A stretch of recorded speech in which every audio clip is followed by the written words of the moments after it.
Good morning my dear students. दोस्तों, हम लोग न्यूक्लियोफिलिक सब्स्टिट्यूशन रिएक्शन पढ़ रहे थे और उसमें हम लोगों ने नोट करके दो प्रॉपर्टी पढ़ा था। Order of reactivity of haloalkanes में दो प्रॉपर्टी पढ़ा था दोस्तों। अब इसी में हम लोग तीसरी बातें कर रहे हैं। Order of reactivity of haloalkane में ही हम लोग पढ़ेंगे दोस्तों SN1। SN1 का क्या केस होता है, इसका रिएक्टिविटी में क्या योगदान होता है।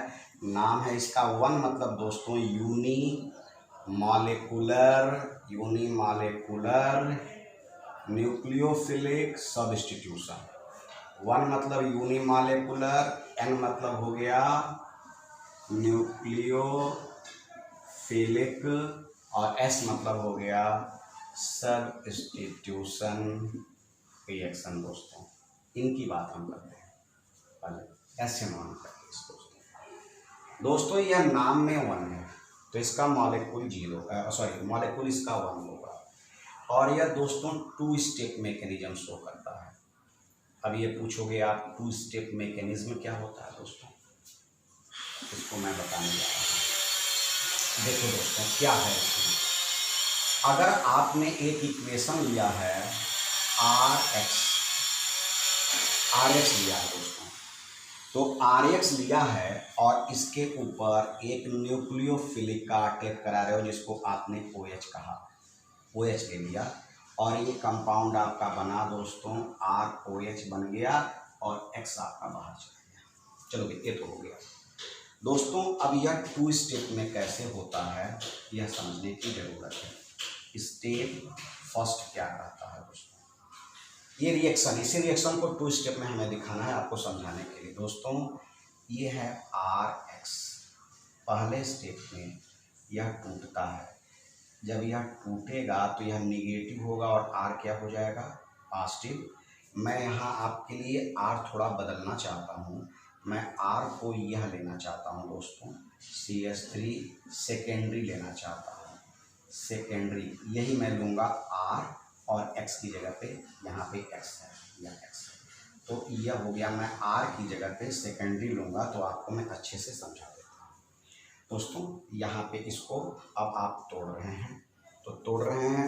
अब देखिए क्या है दोस्तों, अब यह जो R है आपने इसी को R करके मैं कह दूँ, या मैंने सेकेंडरी लिया हुआ था, R की जगह पे मैंने सेकेंडरी लिया हुआ है, ऊपर इसको लिख दे रहा हूँ, चाहे नीचे लिखिए चाहे ऊपर लिखिए कोई अंतर नहीं है। R हो गया, बांड लगा के X हो गया, या X दोस्तों टूट रहा है। तो जब टूटेगा तो क्या बचेगा आप बता दो, CH3 C 2 3 4 CH3 हो गया और यहाँ हो जाएगा प्लस और X आपका बाहर चला गया दोस्तों। तो दोस्तों ये हो गया आपका। इस तरह से आपने क्या किया, पहले आप कार्बोकैटायन बनाए, प्लस आया ना दोस्तों, ये बोलते हैं कार्बोकैटायन बोलते हैं दोस्तों, कार्बोकैटायन बनाए। और जब यह कार्बोकैटायन बन जाता है दोस्तों, तब स्टेप सेकंड में इसका रिएक्शन होता है। यह स्टेप सेकंड है दोस्तों, CH3 आपका क्या था, CH3 था, यहाँ प्लस था। अब किसका अटैक आपको करना था, OH का, OH न्यूक्लियोफिलिक का। अभी तो आपने क्या किया, इसको आपने पहले स्टेप में तोड़ा, अब आप OH का अटैक कराओगे दोस्तों। यह अटैक हो गया यहाँ पे, तो ये बन गया CH3 CH, इसको मैं नीचे कर देता हूँ, यहाँ हो गया OH, एल्कोहल बन गया दोस्तों। देख लीजिए आप, एक एल्कोहल बन करके आपके हाथ में आ गया दोस्तों। चलो दोस्तों, तो ये बात करते हैं। 1 2 3 हो गया, ठीक, 1 2 3 1 2 3 4 हम बांड गिन रहे थे और कुछ नहीं है। चलो ठीक है। अब दोस्तों ये कार्बोकैटायन, तो यह टू स्टेप में इसलिए होता है कि SN1 में किसकी प्रियॉरिटी देते हैं, फॉर्मेशन ऑफ कार्बोकैटायन। जितना अच्छा कार्बोकैटायन बनेगा दोस्तों उतना बढ़िया SN1 रिएक्शन होगा दोस्तों। चलो भी, अब यह कार्बोकैटायन की प्रियॉरिटी देते हैं। तो अब देखो, अब क्या है, हमने यहाँ पे सेकेंडरी R ले लिया था, देख लीजिए सेकेंडरी लिया था, सेकेंडरी। अब डिपेंड करता है कि कार्बोकैटायन तो ठीक है आपने बना दिया सर, आपने कार्बोकैटायन बना दिया, लेकिन कार्बोकैटायन प्राइमरी सेकेंडरी टर्शियरी के लिए अलग अलग बने। तो अब उसकी क्या उसमें है, ये तो मैं आपको पहले SN1 समझाया। SN1 नाम है यूनिमालिकुलर, मालिक्यूल इसमें एक होगा, यूनिमालिकुलर न्यूक्लियोफिलिक सब्स्टिट्यूशन रिएक्शन, लेकिन यह 2 स्टेप में होता है, या 2 स्टेप में होता है दोस्तों, जो कि 2 स्टेप में आपका रिएक्शन में दिखाया। इसका मदर रिएक्शन ये था, आपका मेन रिएक्शन यह है, यही रिएक्शन हमको ले आना है, यही रिएक्शन हमको ले आना है। किस मैकेनिज्म से आया, मैकेनिज्म मैंने आपको दिखाया। स्टेप 1 में ये रिएक्शन हुआ, स्टेप 2 में ये रिएक्शन हुआ। अब इसको मैं प्राइमरी सेकेंडरी टर्सरी को दिखा रहा हूँ।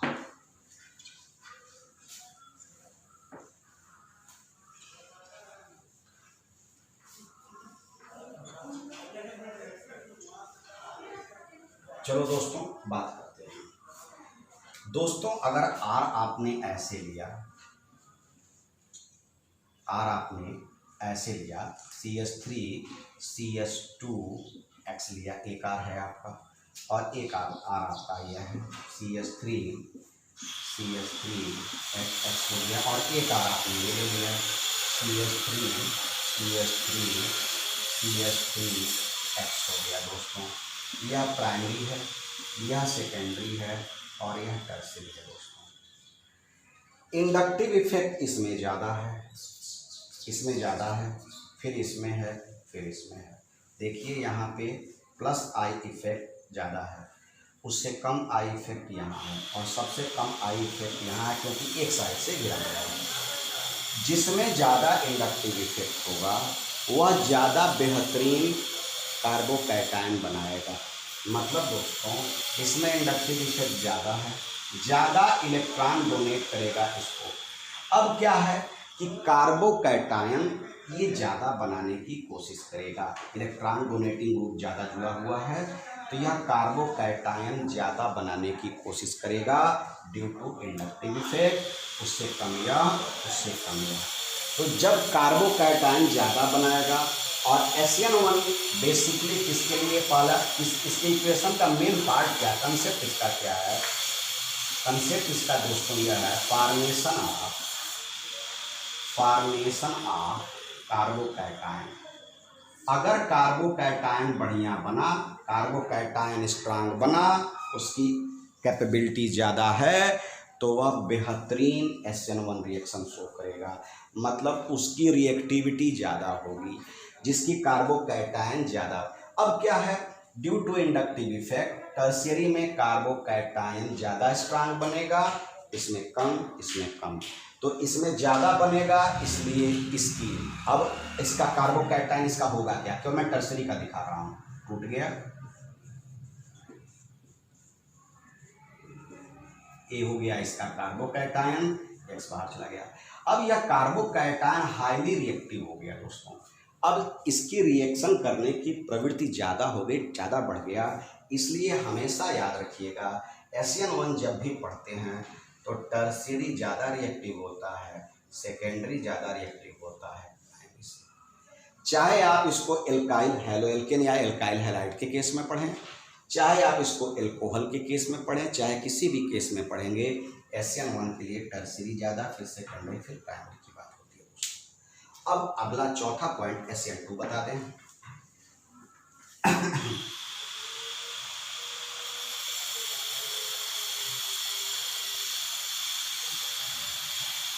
हाँ दोस्तों, अगला पॉइंट है चौथा आपका पॉइंट जो मैं बताने जा रहा हूँ, SN2। SN2 नाम है बाई मालिकुलर, बाई या डाई भी कर दो, मैं लिखता हूँ बाई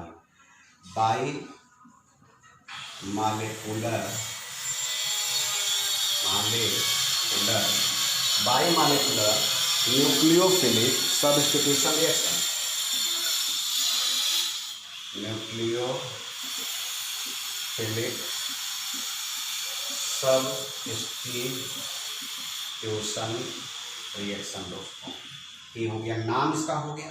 इसका कंसेप्ट क्या है, इसका दोस्तों कंसेप्ट यह है कि यह वाल्डेन इन्वर्जन बनाता है, वाल्डेन इन्वर्जन को बनाता है दोस्तों, उसमें कार्बोकैटायन बनाता है, यह वाल्डेन इन्वर्जन बनाएगा। जितना वाल्डेन इन्वर्जन बनेगा उतना ज़्यादा रिएक्टिव होगा, अब इसका समझिए।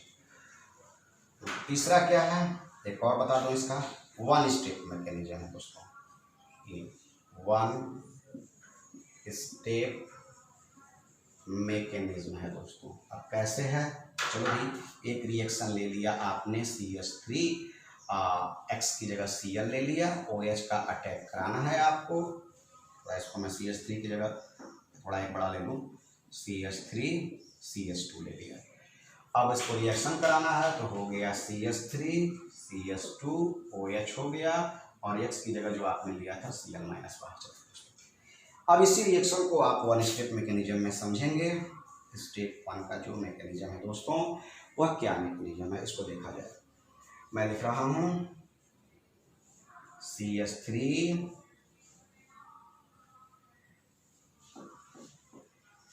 CH3। एक चीज मैं बोर्ड देख लूँ अपना, मेरे बोर्ड के रेंज में रहेगा तो ज़्यादा बेटर रहेगा। ठीक है, चलिए मैं इसको ऐसे लिख रहा हूँ, यह C दो हाइड्रोजन से जुड़ा हुआ है, देखिए एक C दो हाइड्रोजन जुड़ा हुआ है, दो हाइड्रोजन से जुड़ा हुआ है, और उसके साथ CH3 भी जुड़ा हुआ है, तो CH3 जुड़ा हुआ है, आगे है आपका Cl, ये हो गया। अब इस पे अटैक OH का कराते हैं, माइनस कर दोस्तों। एक पार्शियल बांड के हिसाब से समझिएगा, धीरे धीरे यह टूटेगा, यह धीरे धीरे टूटेगा। यह बांड मैं यहाँ पे हल्के बांड से समझा रहा हूँ, दो बांड नहीं है, याद रखिएगा, दो बांड नहीं है। ये वाला जो बांड है वो क्या होगा, धीरे धीरे टूटेगा। अब जब धीरे धीरे टूटेगा तो ऐसे ऐसे मैं समझा रहा हूँ, ऐसे ऐसे बांड से, मतलब आप इसको ऐसे समझिए, ऐसे ऐसे बांड से समझिए, मतलब धीरे धीरे टूट रहा है। ये डबल बांड नहीं है, इसी बांड को मैं दोबारा समझाया हूँ, धीरे धीरे टूट रहा है। और जब टूटेगा तो यह क्या बनेगा, धीरे धीरे प्लस होगा, और जब धीरे धीरे प्लस होगा उसी प्लस पे अटैक हो जाएगा OH। मतलब दोस्तों, आप किसी के साथ रिलेशन में हो, अब उससे आपका मन भर गया तो क्या हो रहा है, धीरे धीरे उससे दूरी बन रही है। अब पता चले किसी और के साथ रिलेशन में हो रहे हो, तो एक के साथ रिलेशन से दूरी बन रही है और दूसरे के साथ रिलेशन में आ रहे हो, तो अभी यह पूरी तरह से दूर नहीं हुआ और यह पूरी तरह से आया नहीं, यह पार्शियल दूर हो रहा है, मतलब पार्शियल बांड है, और यह पार्शियल आपके पास आ रहा है, मतलब आप धीरे धीरे इससे दूर हो रहे हो और यह धीरे धीरे आपके पास आ रहा है। मतलब हो गया दोस्तों, यहाँ पे इसको ऐसे लिखेंगे, CH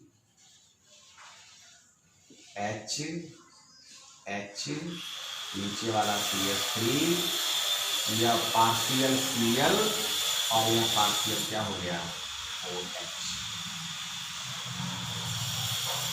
दोस्तों यह पार्शियल हो गया, OH हो गया।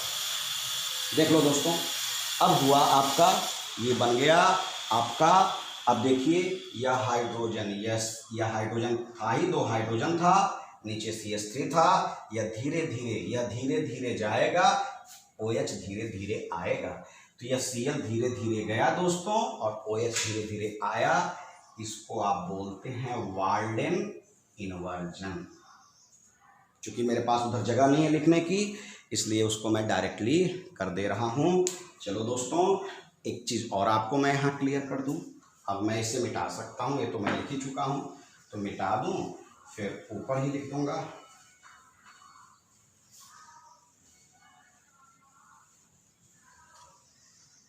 चलो भैया, अब इसको आपने क्या नाम दिया, इसको नाम दे दिया, इसका नाम हमने दिया वाल्डेन इन्वर्जन। चलो हो गया, इसका नाम दिया। अब आप इसका नाम को मैं ऐसे समझा दूँ, ऐसे इसका नाम दिया। अब आप इसको तोड़ लीजिए, तोड़ करके आपने क्या बना लिया, CH3 डायरेक्टली लिख दे रहा हूँ, CH3 CH2 OH, Cl आपका क्या हो गया दोस्तों, बाहर चला गया। तो यह वन स्टेप में ही होता है पूरा का पूरा रिएक्शन, इसमें वाल्डेन इन्वर्जन बनेगा दोस्तों। अब प्राइमरी, सेकेंडरी और टर्शियरी का वाल्डेन इन्वर्जन देखा गया दोस्तों। चलो ये हो गया, ये तो समझ में आ गया। अब मैं समझा दूँ प्राइमरी सेकेंडरी टर्सरी का वाल्डेन इन्वर्जन समझा दूँ। जितना बढ़िया वाल्डेन इन्वर्जन बनेगा उसकी रिएक्टिविटी ज़्यादा है, मतलब reactivity depend on formation of Walden inversion. बस इतना जान लो। चलो भैया ये हो गया। अब किस में बनेगा? प्राइमरी उठाते हैं। प्राइमरी को मैं यहाँ उठा रहा हूँ। प्राइमरी CH3, इसको थोड़ा सा ओपन चेन में लिखेंगे। प्राइमरी को ले लेते हैं CH3 CH2 Cl, इसको ओपन में लिख रहे हैं। C इधर H हो गया, इधर H हो गया, CH2 हो गया। अब बचा CH3, इधर हो गया Cl। ये हो गया दोस्तों प्राइमरी हो गया। और इस पे आपने अटैक किसका कराया? OH का अटैक कराया। डायरेक्टली कर रहा हूँ समझाने के लिए।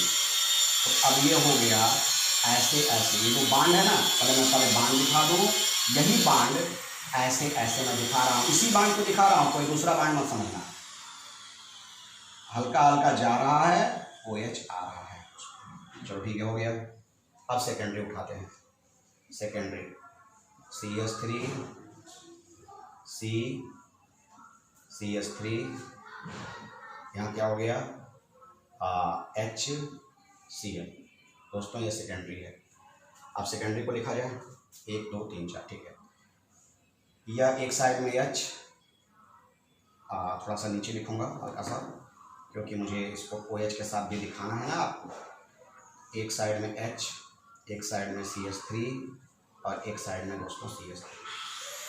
इधर जो ये Cl है ना, इसी बांड को मैं हल्का हल्का यहाँ दिखा रहा हूँ। इधर से जा रहा है, इधर से OH आ रहा है। अब यहाँ टर्सरी दिखाता हूँ। Tertiary CH3 CH3 CH3 Cl, मतलब इससे अगर आपने OH का अटैक कराया तो हो गया C, इधर भी CH3, इधर भी CH3, इधर भी CH3, इधर से यह Cl हो गया और इधर से यह OH हो गया। डायरेक्टली लिख दिया इसको डायरेक्टली लिख दिया, इधर हो गया। पार्शियल बांड से मैंने दिखा दिया। तीनों का वाल्डेन इन्वर्जन मैंने दोस्तों दिखा दिया आपको। अब देखो यह कार्बन, इसमें वाल्डेन इन्वर्जन बढ़िया बनेगा, मैं बताने जा रहा हूँ। जो कार्बन ज्यादा एल्काइल से घिरेगा वह वाल्डेन इन्वर्जन नहीं बना पाएगा। क्यों? कि ज्यादा एल्काइल से घिरेगा। आपको भागना है, अगर आप भागना चाहते हो, आपको एक आदमी घेरेगा तो आप 3 रास्ते से भाग जाओगे। आपके पास 4 रास्ते हैं, एक साइड से घेर दिया तो 3 रास्ते से भागोगे। अगर आपको 2 साइड से घेर दिया गया तो 2 रास्तों से भागोगे। अब 3 साइड से घेर दिया जाए तो आपके पास भागने के केवल 1 रास्ते मिलेंगे। मतलब आपकी रिएक्टिविटी क्या होती जा रही है? कम होती जा रही है। मतलब हुआ दोस्तों, यहाँ एक एल्काइल है, एक साइड से घिरा है। इसको घेरने को बोलते हैं दोस्तों स्टीयरिक हिंड्रेंस। स्टीयरिक हिंड्रेंस अभी आगे लिख देंगे। हाइंड माने छिपाना, एल्काइल है, एल्काइल के द्वारा छिपाया जा रहा है। यहाँ देखिए एक साइड से यहाँ एल्काइल से घिरा है, यहाँ एल्काइल 2 है, कार्बन 2 साइड से घिरा है, यहाँ 3 साइड से घिरा है। और जितना घिरेगा उसके OH के आने की टेंडेंसी कम होने लगेगी। जो आपको OH आना है, इधर से Cl जाएगा, इधर से OH आएगा। भाई आपको एक तरफ आपने एक से ब्रेकअप लिया, दूसरे से पैचअप कर रहे हो। ये तभी संभव है जब आप इंडिपेंडेंट रहो।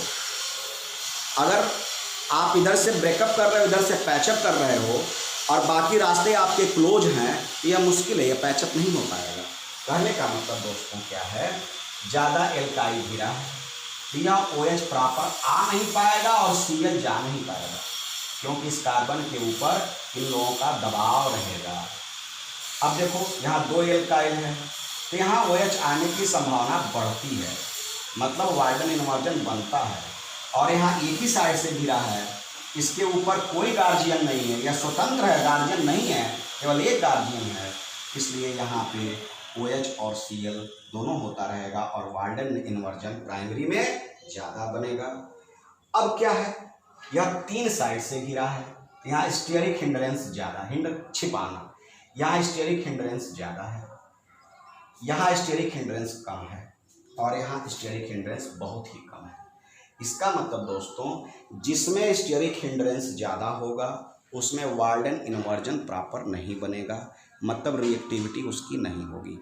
इसमें स्टेरिक हिंड्रेंस ज़्यादा है, इसलिए वाल्डन इन्वर्जन इसके प्रॉपर नहीं बनेगा। इसका मतलब इसकी रिएक्टिविटी क्या होगी, कम होगी। तो आप एक लाइन यहाँ लिख लीजिए।